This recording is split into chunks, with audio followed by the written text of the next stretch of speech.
Bonsoir à tous et à toutes. Merci de nous recevoir chez vous pour être informés de la situation sécuritaire de l'Est de la République démocratique du Congo. Vous devez retenir que ces affrontements qui se passent dans le territoire de Masisi au nord Kivu.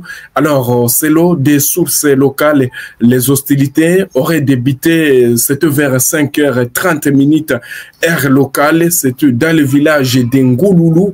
Ngouloulou est situé dans le secteur Osobanyungu, groupement Nyamaboko. Alors, chers téléspectateurs, qu'est-ce que vous devez retenir? Selon les mêmes sources, ce sont les rebelles du M23 soutenus par l'armée rwandaise qui ont donc attaqué les résistants Wazalendo du groupe APCLS. Donc APCLS qui dirige Janvier Karairi. Alors, vous devez retenir que les positions qui détiennent les Wazalendo de l'Alliance des Patriotes pour un Congo libre et souverain, APCLS dirigé par Janvier Karairi, étaient attaquées. Alors, les combats se sont rapidement étendus donc au village de Mikeno. Imaginez-vous les Wazalendo qui conservent leur position du côté de Ngouloulou et puis ils partent pour donc récupérer les villages de Mikeno. Là, nous sommes dans le groupement voisin de Mufuni Shanga, dans la chefferie de Baounde. Donc, les combats s'est déroulé à la limite entre les chefferies ou entre les secteurs, vous voulez dire entre les groupements Nyamaboko et le groupement Mufuni Shanga. Alors, les Wazalendo ont réussi à garder ou à conserver leur position du côté de Ngouloulou avant de déborder pour se retrouver donc du côté de Mikeno. Et d'ailleurs, on signale que plusieurs positions des rebelles du M23 ont été donc incendiés, touchés par les résistants Wazalendo qui ont vite assiégé donc les villages Mikeno. Là, nous sommes dans le groupement voisin donc de Mufuni Shanga dans la chefferie de Baounde. Alors, cette reprise donc de violence provoque encore de nouveaux déplacements de la population et plusieurs habitants fuyant vers le territoire de Walikale. Les jugés plusieurs, ils quittent le territoire de Massi, surtout dans le groupement donc Nyamaboko et les autres dans le groupement Mufuni Shanga. Alors, pour l'air, aucun bilan qui est officiel n'a été communiqué concernant même les pertes humaines ou matérielles, mais en tout cas, il y a une avancée selon des sources locales. Les Wazalendo ont réussi à maîtriser cette attaque des rebelles du M23 vers donc Ngouloulou avant de déborder ou avant d'aller envahir les positions des rebelles du M23 soutenus par l'armée rwandaise. Et d'autres sources évoquent que les Wazalendo ont réussi à prendre donc plusieurs munitions au sein des rebelles du M23 qui ont abandonné du côté des Mikeno, le village qui a été donc assiégé par les résistants Wazalendo d'APCLS dirigés par le général autoproclamé donc Janvier Karairi. Ces affrontements interviennent dans un climat en tout cas de tensions persistantes dans la région où toujours les rebelles du M23 soutenus par l'armée rwandaise continuent à s'affronter aux résistants Wazalendo malgré donc les appels à la cessation en tout cas des hostilités lancées par les autorités et les partenaires internationaux. Rien n'est encore fait, les combats toujours au forage dans le territoire de Massis et d'ailleurs plusieurs sources ont annoncé que les négociations ou les pourparlers doivent reprendre cette semaine du côté du Doha entre les gouvernements congolais et les rebelles. Les rebelles cherchent toujours à éteindre leur zone d'influence et puisque ce n'est pas seulement Ngouloulou ou Mikeno, ce n'est pas les deux villages seulement qui sont attaqués, c'est lundi 5 octobre 2025, plusieurs villages, Louke notamment, et l'ailleurs les Wazalendo gardent Louke ce soir. Louke n'a pas donc été touché par, malgré une attaque donc simultanée des rebelles du M23, les Wazalendo maintiennent l'agglomération de Louke, pas seulement Louke, il y a même les villages comme Kakasenyera, il y a aussi Nyabikeri, il y a aussi Kinyana. Toutes ces localités sont toujours entre les mains des Wazalendo, malgré plusieurs renforts, bien sûr, des rebelles du M23 se dirigeraient vers donc Massissi, Walikale, Rutshuru, mais les Wazalendo font face toujours aux rebelles du M23 et leurs alliés. Et d'ailleurs, les rebelles qui continuent donc à déployer plusieurs de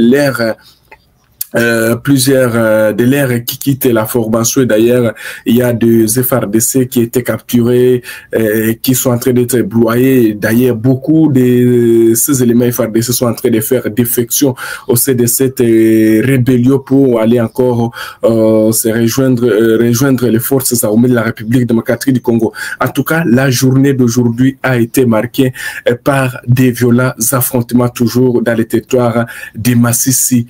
Pour toute la journée, que ce soit dans la chefferie de Bachali Mokoto, également au Sobanyungu, voilà encore, c'est la localité de Ngouloulou, dans le secteur Nyamaboko premier, qui est donc touché. Alors, pour l'instant, on est toujours avec donc des combats toujours qui continuent et on attend toujours qu'est-ce qui va se passer. Peut-être que dans les heures qui suivent, on aura donc des bilans par rapport à ces affrontements qui se passent dans les territoires des Rutshuru, Massissi et Walikale, alors que dans les sites Kivu, il y a eu beaucoup de questions qui nous ont été posées par rapport à la localité d'Nzibira. Alors, vous devez retenir, chers téléspectateurs d'Afro Info de 43, que jusque-là, en tout cas, il y a toujours une résistance qui bloque les rebelles du M23 soutenus par l'armée rwandaise de ne plus avancer donc du côté d'Nzibira, parce que si vous voyez très bien, depuis que Nzibira, il y a toujours une tension qui monte au sein d'Nzibira.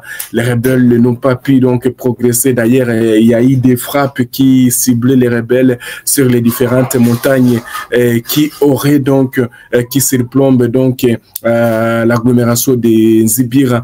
Les Wazalendo et les forces armées de la RDC donc ont réussi, et surtout aux chers téléspectateurs d'Afro Info de 43, de bloquer cette avancée des rebelles du M23 vers d'autres entités, alors que plusieurs rebelles du M23 sont en train d'être capturés dans les hauts plateaux de Fizi, dans les hauts plateaux donc de Minembwe. Alors, c'est ça que vous devez retenir, chers téléspectateurs d'Afro Info au DSA à 43, alors que dans les territoires aussi de Rutshuru, il n'y a pas d'affrontement partout. En tout cas, pour les gens qui nous ont posé toutes ces questions, vous devez retenir que s'il y a donc vos questions, nous avons toujours des réponses par rapport à toutes vos préoccupations.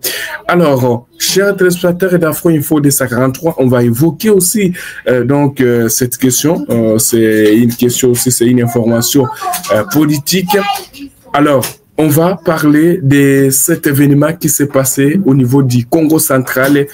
En tout cas, des scènes de violence ont éclaté ce lundi 6 octobre à l'Assemblée provinciale du Congo central, faisant plusieurs blessés. Donc, parmi les députés provinciaux, les journalistes et les invités présents, des vitres ont été brisées, des meubles saccagés et l'hémicycle endommagé quelques minutes avant la plénière convoquée pour installer les bureaux chargés d'examiner les pétitions visant le président Papi Mantenzolo et son vice-président.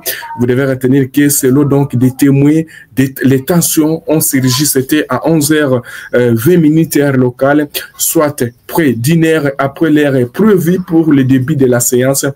Tout serait d'abord parti d'un malentendu entre les députés provinciaux de Matadi, Rifé, Kisilou, et un individu non identifié qui l'aurait filmé à son insu pendant une discussion jugée compromettante avec des collègues opposés à la pétition.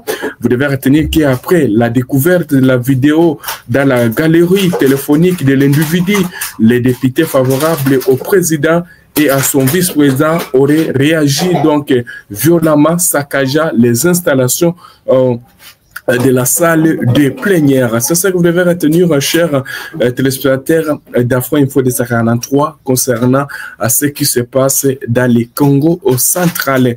Merci à tous nos téléspectateurs qui nous ont suivis ce soir. Vous étiez nombreux. Voilà, ils sont à Chabunda.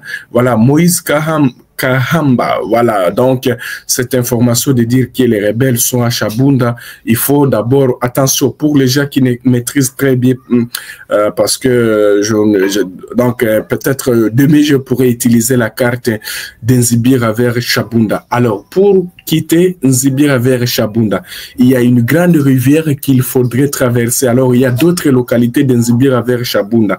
Avant même de quitter Nzibira pour aller à Chabunda, il y a d'autres localités. Et puis, vous arrivez vers une grande rivière qui sépare donc Walungu et Chabunda. Mais jusque-là, les forces armées de la RDC et les Wazalendo sont aux alentours aussi. Les rebelles d'M23 occupent bien sûr certaines, certaines collines qui surplombent Nzibira, mais les forces armées de la RDC sont aussi donc aux alentours, et vous êtes ignorés sans appel qu'il n'y a pas de cela, où les forces armées de la RDC avaient réussi donc à pilonner certaines positions qui possèdent l'ennemi sur les différentes collines. C'est ça que vous devez retenir. Donc, si donc toi tu as cette information, en tout cas nous n'avons pas cette information de dire que non, ils sont déjà à Chabunda. Peut-être méfiez-vous des fausses informations qui peuvent circuler sur les réseaux sociaux. Nous donnons l'information donc après avoir consulté les sources officielles. Donc à Chabunda, la ville, le territoire de Chabunda est à 100% donc entre les mains des forces gouvernementales. C'est ça que vous devez retenir. Voilà, merci. Je pense toutes vos préoccupations par rapport aux lignes de fraude du site Kivu sont bien répondues parce que depuis qu'ils ont commencé à bombarder, voilà. Donc, merci beaucoup. Je pense que vos questions ont été répondues. En tout cas, ça me fait énormément plaisir de trouver vos questions pour répondre. Wazalendo wataezi tugombo wa Mungu awabariki sana. Voilà, asante kwako Valente Mushado. Voilà, merci en tout cas, et asante kwa watu wote ambao wanatufuata. Merci beaucoup. Donc on va revenir et rester connecté toujours sur toutes nos plateformes et les informations continuent. Nous sommes arrivés à la fin de cette édition. Merci à vous de nous avoir suivis jusqu'ici. Si vous avez apprécié ces contenus, n'oubliez pas de vous abonner à notre chaîne, d'activer la cloche de notification pour ne rien manquer de nos prochaines vidéos. Likez et partagez cette vidéo. On se retrouve très prochainement. À bientôt.